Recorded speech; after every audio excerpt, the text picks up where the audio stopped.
Hey everybody, it's Jimmy from the DIY and Digital, and today we're printing in 3D.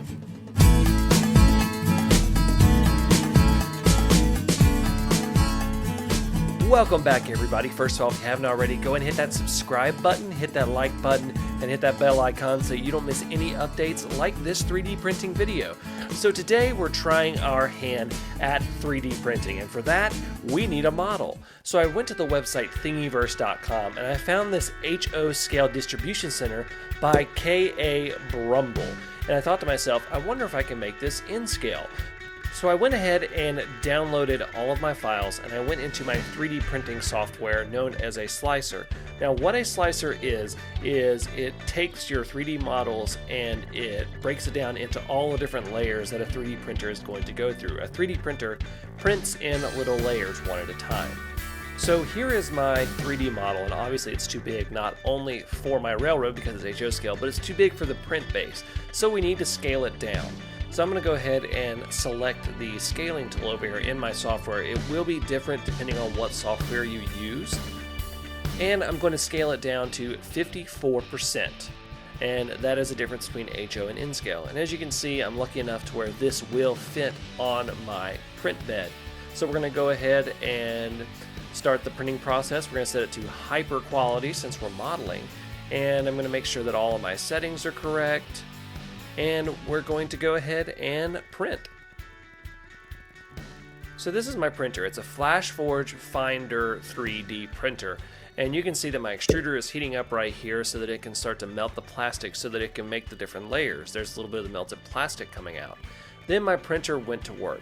Overall, this model took about 21 hours to print at the speed I was doing. And here's a time lapse of the print.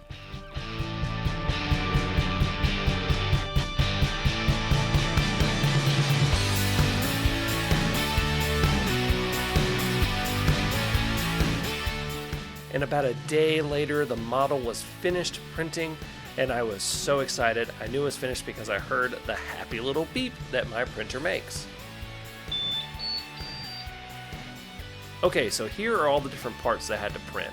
And I had to do multiple prints to get all the different parts, the detailing parts, the stairs, and the doors and the roof. And I went to taking apart all the extra little support struts that are required when you're 3D printing.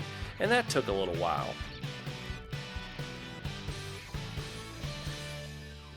I then began painting all my different parts, and I'm using the spray painting technique that I've done in one of my quick tips before. This spray painting technique is basically short, quick bursts so that you don't put too much paint on the model. Any parts that I couldn't quite get everything with spray painting, I just went ahead and painted them with a brush. The next thing I did is I got out my glue, which I was actually using a plastic weld or a solvent.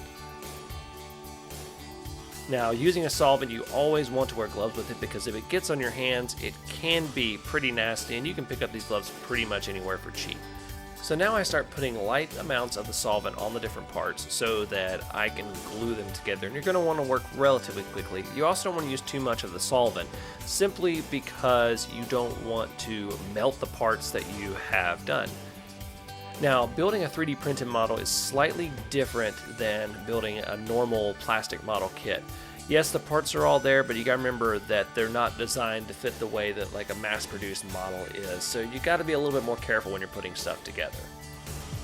And here it is, my finalized model, put on the layout and put a little bit of scenery around it. Personally, I am very, very happy with this model. I was absolutely blown away by the quality of it and by how easy it was to do. It took about a day and a half total with all the printing and everything, and I am just ecstatic about the quality.